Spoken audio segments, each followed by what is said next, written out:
It was perhaps the most significant speech given by a German chancellor in decades. On February the 27th, 2022, 3 days after Putin's tanks rolled into Ukraine, Olaf Scholz stood before the Bundestag and declared a Zeitenwende, a turning point. Faced with a newly aggressive Russia on the EU's doorstep, Scholz committed to overhaul Germany's military, to surge defense spending to levels not seen since the Cold War, to transform his nation, in short, into the continent's greatest military power. At the time, Zeitenwende was held as a historic watershed, a moment when Germany finally awoke from its long slumber to assume the mantle of Europe's natural leader. Fast forward to today, though, and there are more questions than progress. While things are slowly moving in the right direction, analysts are starting to wonder if hitting Scholz's targets is even possible, if Germany really has what it takes to fulfill the promise of Zeitenwende and at last step out from America's protective shadow.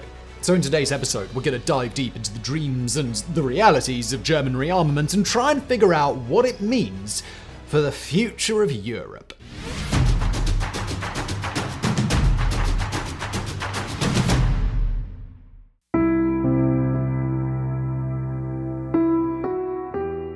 In terms of historical breakpoints, few have been quite so clean as the shattering of Europe's post-Cold War peace. On February the 24th, 2022, Vladimir Putin launched his all-out assault on Ukraine, a brutal, genocidal war of conquest that is still continuing as we record this video. For every politician waking up in Europe's capitals that cold winter morning, it was clear that something momentous had happened, that life on the continent would never be the same again. Yet for all the full-scale invasion may have shaken places like Tallinn or Warsaw, you could argue that at least initially, nowhere felt this impact as deeply as Berlin. For decades, Germany had lived under the comforting assumption that great power conflict would never return to Europe, that the end of the Cold War had created a peace that was indestructible. This was an era in which German politicians spoke of being, quote, surrounded by friends. When Wandel durch Handel, or change through trade, was Berlin's unofficial motto, a motto that suggested you could nudge autocratic regimes like Russia or China toward democracy by simply cultivating economic ties, hence the existence of things like Nord Stream, a pipeline that pumped Germany full of cheap Russian gas, hence too things like former Chancellor Gerhard Schröder being paid $1 million a year to sit on Gazprom's board of directors. In the world of Wandel durch Handel, Germans could tell themselves this was just a way of ensuring the Kremlin played by the rules. And hey, if it didn't work, it's not like Berlin had anything to fear. Surrounded by friends, Germany could afford to let its military fade to decay into a shadow of what it had once been. The best part, with the United States effectively acting as the nation's security guarantee in the form of NATO, successive governments could redirect that military money elsewhere, to social programs and a welfare state Americans could only dream of. It was, in short, a dreamlike era of prosperity. So, you can now imagine just how deeply jarring it felt to be suddenly woken up. The invasion of Ukraine not only acted like a gigantic bucket of icy water dumped atop Germany's comfortable illusions, it also threatened to destroy everything the country stood for. International Politik magazine has said the assault created an almost existential threat for Germany, writing, quote, Berlin has understood this war as an attack not only on Ukraine's sovereignty, but on core constituents that make up Germany and Europe. That is, as an attack on the security order, the European Union, on a rules-based international order, an attack on Germany's success model. End quote. Given such a massive shock, it was perhaps only natural that Berlin would be forced into an equally massive reaction. Taking place on February the 27th, Chancellor Olaf Scholz's speech to the Bundestag came at a moment when things could not have looked bleaker. While reports of problems in the Russian force were beginning to leak out, the operating assumption was that still Ukraine would be defeated in days, that Putin's army would soon be at the gates of NATO. So, Scholz had a lot riding on his speech. To his credit, he more than delivered. Declaring Germans were living through a Zeitenwende, the Chancellor denounced Putin's war before making his centerpiece announcement. No longer would the German military be underfunded. Instead, a €100 billion special fund would be created to rearm and turn it into a world-class fighting force. As the government later briefed reporters, Germany is to become Europe's leading military power. It was a hell of a pivot. Combined with a new commitment to pull defense spending up to 2% of GDP, the New York Times noted the speech meant that Germany, quote, would become the third or fourth biggest military spender in the world. And amazingly, The public seemed to back this. Polls after the speech claimed 69% of Germans were on board with Zeitenwende. After decades of default pacifism, Berlin would suddenly oversee one of the greatest armies on earth. Or would it? In the year and a half since Scholz's speech, the Zeitenwende seems to have stalled. A turning point that never quite finished turning. When Germany published its first ever national security strategy this June, The Economist declared, "While the strategy usefully clarifies Germany's perceptions and goals, it is less clear about whens and hows." It also noted that it didn't advocate for the creation of a much-needed equivalent to America's National Security Council. International Politik, meanwhile, has said that the government seems to have lost momentum. Public opinion, too, has failed to stay behind Zeitenwende. When the Korber Foundation polled Germans in August of 2022 as to whether the nation should become a leading military power in Europe, 68% responded with a firm 9. Despite these headwinds, rearmament remains official policy, a vision for the future that Scholz hopes to fully embrace. And it's our task today to try and figure out if that vision is real or whether it's simply an absurd mirage.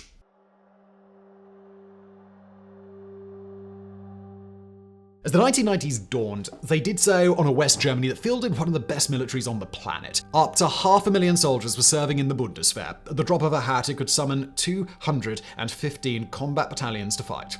That made it one of the largest militaries in the whole of NATO.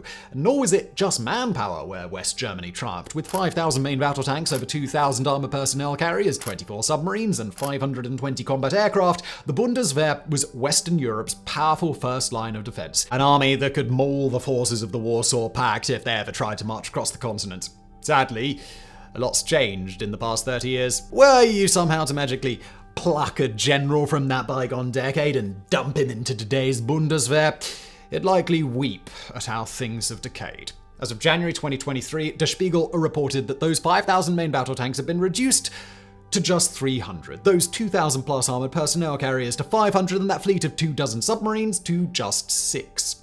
And that's the on-paper numbers, including all those vehicles that are undergoing maintenance or are otherwise unavailable. If Germany were to be invaded tomorrow, it's estimated only 60% of its tank fleet could actually be utilized, and that only around a third of its helicopters and fighter jets would be up and running. A full 1,000 of Berlin's 2,000 artillery pieces can't be activated at short notice. Not that they'd be all that useful anyway. Germany currently only has enough ammunition stockpiled for a maximum of 3 days of combat, and perhaps as few as only 2. As for the soldiers who would actually do the fighting, well, things are hardly in a better state. Foreign Policy reports the Bundeswehr can today quickly field a mere 34 battalions from a total pool of 183,000 soldiers. So you can probably see what we mean when we say our time-traveling general would be just a little bit upset, right? But even this sorry picture doesn't convey the full and pretty gory details. According to the military's own capability profile, the Bundeswehr needs a minimum of 203 soldiers to be capable of fulfilling all of its functions by 2031. Since 2018, they've been on a recruitment drive, but they've only been successful in plugging gaps filled by retiring service members. With roughly 20,000 leaving each year, the German military is basically having to swim as hard as it can just to stay afloat. In 2021, the NY Times reports that 17.5% of all posts above enlisted rank were empty. Meanwhile, the Air Force is lacking nearly half its jet pilots. Finally, there's the reported state of the equipment that is available. In late 2022, Berlin staged a training exercise with 18 Puma infantry fighting vehicles, only to abandon it when all 18 of them just broke down. All of this probably raises an obvious question in your minds, and that's how? How did we go from a world where West Germany was fielding a continent-beating military to one in which a fully unified Germany can barely only offer 2 soldiers called Hans and a slice of bratwurst? But obviously, the end of the Cold War did play a major part. With it seemingly no longer necessary to keep funding the Bundeswehr at its previous levels, politicians could cash in a peace dividend. Likewise, the end of conscription in 2011 doubtlessly didn't help with manpower issues. But the real culprit is the 2008 financial crisis, or at least the government's reaction to it. According to Der Spiegel, Defense Minister Karl Theodor zu Guttenberg committed to reducing the military's budget by 8.3 billion euros over 4 years, a cut so deep that it didn't so much as slice away the fat as, well, saw right through the bone. The effects went beyond just mothballing equipment and failing to buy enough munitions. As part of the savings drive, the Bundeswehr was forced to switch to just-in-time logistics, a form of delivery used by things like supermarkets to eliminate the need for expensive storage space by having goods turn up only when they're needed. If those goods are imported strawberries, there's a lot to be said for this system, but if they're shells for your howitzers, the likely result is a military incapable of fighting a regular war. Now, we could go on, but you're probably getting the idea by now. To rearm, Germany will first have to spend enough money to return to where it was before all of these cuts. And that's where Scholz's specific pledges come in. Both that of raising defense spending to 2% of GDP and the creation of the €100 billion special fund for modernization. The question we'll be tackling in the next part of today's video is that enough?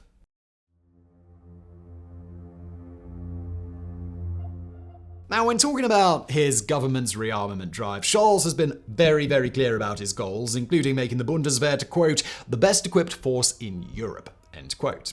And this is where the special fund comes in. With the equivalent of $107 billion set aside specifically for purchasing new kit, the intention is for a sharp modernization drive that brings Germany's forces up to scratch. But, as we all know, there's a big difference between intentions and actions, and the recent actions of the government suggest the special fund may not live up to its hype. To understand why, let's look no further than this year's official defense budget. Set at almost €52 billion, it's a notable increase from previous years. However, it still only accounts for 1.57% of Germany's GDP, far below the NATO goal of 2%. The reason Berlin is able to say it's abiding by the 2% rule is thanks to the government raiding the special fund to make up the shortfall. In 2023, that included taking almost $20 billion out and redirecting it towards the regular Bundeswehr budget. If that doesn't sound like a big deal, you're not thinking long-term enough. The special fund was sold as coming on top of a defense spending jump to 2% of GDP, an amount that really would have turbocharged Germany's military. Instead, the finance ministry has basically resorted to tricky accounting. The result is both less actual money for rearmament and an unsustainable stopgap. Assuming the special fund is likewise raided in subsequent years, Bloomberg predicts that it will run dry by 2026. That'll leave a €25 billion hole in the Bundeswehr's finances, one the current government has effectively ruled out most methods of filling. Finance Minister Christian Lindner has said that his department will abide by Germany's debt brake rules, which limits federal deficits to 0.35% of GDP. So borrowing isn't going to make up that shortfall. Tax hikes, too, have been ruled out, and the public is likely to find deep social spending cuts to fund the military about as appetizing as a gallon of Brotsuppe. In effect, then, the special fund may be little more than a fig leaf for continued underinvestment in the armed forces, one that conveniently will remain in place for the life of this government, leaving it up to whoever wins the next election to deal with the problem. Isn't politics fun? Not that the value of that fund is going to remain steady. The inflation that gripped Europe over 2022 has already eaten into the fund's spending power, so much so that Defense Minister Boris Pistorius has called for an additional €10 billion to make up the shortfall. And this isn't the first time someone's had to point out the impact of inflation on the special fund. Last autumn, Politico reported that Pistorius' predecessor in the defense minister role, Christine Lambrecht, was informed she needed to start spending or watch the fund's value shrink. Rather than move ahead with new orders, her ministry instead scrapped 2 Navy frigates the fund was supposed to deliver.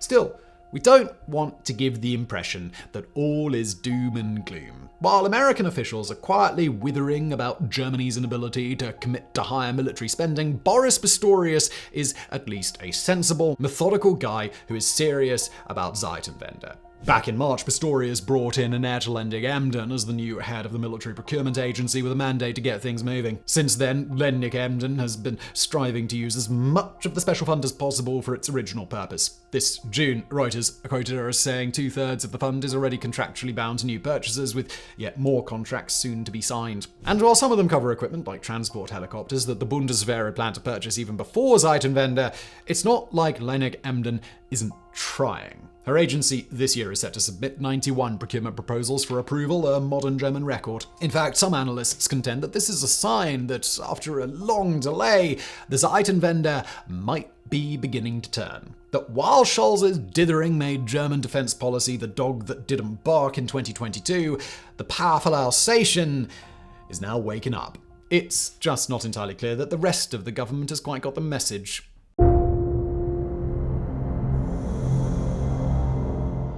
In the Franz Kafka novel The Castle, an unnamed man spends hundreds of pages trying to get inside the titular chateau, only to never make it. As with everything Kafka, critics still debate the meaning of this strange story. Is it an allegory for man's struggle to find meaning in a meaningless world? A metaphor for our remoteness from society? From God? And no, don't worry, you haven't accidentally switched the channel to literary criticism of graphics. We bring up Kafka's novel because the idea of seeing a simple goal get blocked by a faceless bureaucratic machine is something German military types will be extremely familiar with. After all, the Bundeswehr is an organization seemingly designed to turn straightforward military procurement into a Kafkaesque nightmare. The examples are legion. Among the most cited are the decade plus that it took fighter pilots to get new helmets and an ongoing struggle to replace faulty infantry rifles that began in 2015. More revealing, though, might be the state of communications equipment among the German soldiers seconded to NATO. The leaders of their units, the Germans oversee a force comprised of Dutch, Norwegian, and Czech troops, all of whom use modern military standard devices to communicate with one another over secure channels. The Germans, by contrast, use what army technology is called legacy analog radios and communications equipment dating back 40 years. Equipment that just happens to be incompatible with that being used by their fellow NATO fighters. This isn't just a dangerous situation, analog radio chatter can be easily intercepted, but also an absurd one. The German economy is roughly 15 times bigger than the Czech one, yet the Czechs are able to securely discuss their superior beer on modern devices while German soldiers flounder. But then that's just a side effect of German defense procurement, a process that involves painstaking, multi-year negotiations over even the simplest purchases and allows companies to use regulation and competition rules to challenge ministry decisions. It's not for nothing that Foreign Policy has called the procurement agency, quote, where defense programs usually go to die a slow, bureaucratic death. The good news is that recent legal changes have temporarily suspended some of the more onerous requirements. The double bit of good news is the part we mentioned in the last chapter, the appointment of Annette Lennig-Emden to slap the agency into shape. Still, the red tape swirling around the military is a symptom of the divided, overly legalistic structures forced on it by bygone defense ministers. Thomas de Maizière famously broke it into 3 separate departments with conflicting responsibilities, creating a bloated bureaucracy that wastes time mandating stuff like the grain size for sand at shooting ranges. As International Politik put it, trapped in a regulatory and bureaucratic frenzy, everything is done by the book, but the result is not greater defense capability. To be fair, the mindset behind these rules and regulations was not necessarily a bad one. It was simply one that assumed Europe would be forever at peace, and therefore doing things carefully was better than doing them quickly or at scale. According to defense expert Sophia Besch, the reality is that German defense procurement systems has been set up for peacetime, but the blanket adoption of rules and requirements from civilian life often is not appropriate for regulating the processes, procedures, and workflows inside the defense sector. And this is the fascinating part of doing this video, trying to figure out at every moment if we're witnessing a Germany that's slowly turning itself in a new direction, or instead watching a country that's become too stagnant to do anything but keep lumbering in the same and bad direction. For now, though, let's give Berlin the benefit of the doubt. Let's imagine that Scholz remains serious, that Pistorius and Lennig-Emden are going to bring the new dynamic energy that they seem to be bringing, and that some political compromise is made to reach the 2% target. What would happen then? And the answer is that Germany might well become a military colossus, because there's another side to this story, one we've deliberately been saving for our final chapter today. The story that suggests Zeitenwende isn't just happening, but that it'll be more transformative than anyone could have ever believed.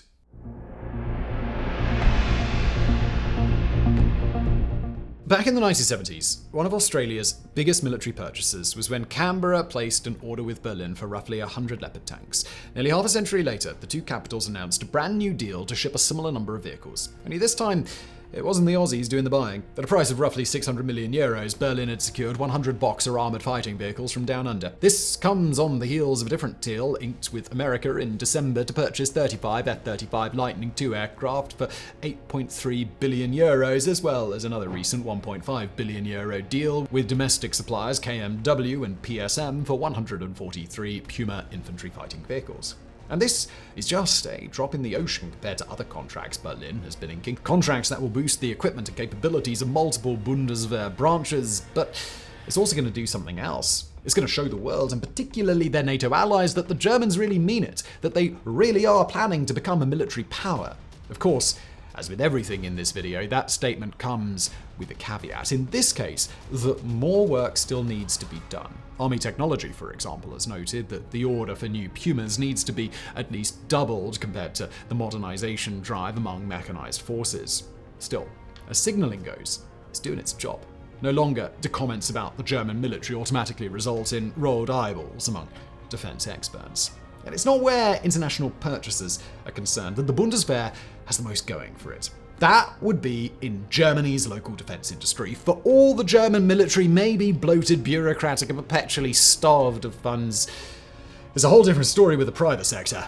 Within the country alone, some 135,000 people work in a sector that's not just worth $30 billion annually, but is also home to some of the world's most important defense companies. Rheinmetall, KMW, Heckler & Koch, MBDA's German subsidiary. For fans of military hardware, putting those names together is like standing before an Olympic podium of the greatest, most high-tech producers in their fields. Rheinmetall alone can produce nearly 500,000 artillery shells a year. MBDA's missiles are in use around the world. Even smaller companies like Rohde & Schwarz can produce military-applicable gear, in their case world-beating encryption systems. It's not for nothing that Foreign Policy recently published a massive article titled "German Defense Companies Could Be Europe's Arsenal of Democracy."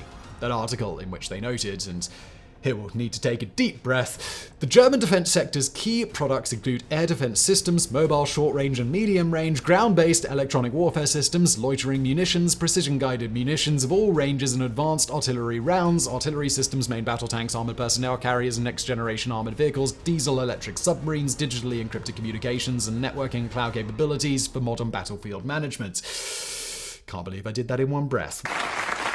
While the article mostly argued that Germany wasn't taking advantage of these capabilities, that giant list still shows you just how much capacity and talent Berlin could harness if it wanted to. And although that harnessing has yet to happen, there's nothing to say it won't in the near future. After all, it's remarkable how far Berlin has already traveled in the last year and a half. In the days before Vladimir Putin's unprovoked invasion, Germany was so worried about upsetting the Kremlin that the most Berlin was willing to do was send Ukraine 5,000 helmets. Since then, Scholz's government has come around to supplying main battle tanks, air defenses, self-propelled howitzers, munitions, and more.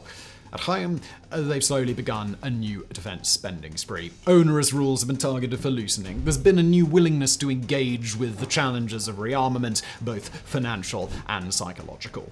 Will it all be enough? Well, it's hard to say. While some might see a Zeitenwende gradually beginning to turn, others may only see inertia, a pivot point so corroded by decades of peace that it's become impossible to shift. Which of these interpretations is true is something that will only become clear over the next couple of years. So as we end today's video then, it's with a Germany that may be on the cusp of a generational change, a transformation into a great military power. Certainly, that's an uncomfortable thought for the many Germans who are still haunted by their nation's past. Uncomfortable too for those who wish to get back to how things were before the war, when it seemed like the soft glow of peace over Europe would never fade. Yet fade, it did. And now Berlin is faced with a choice: to become the natural leader much of Europe wants it to be, or to step aside and let a new rising power like Poland take the reins. Whatever the people of Germany decide, it's a decision that is going to reshape European security for decades to come.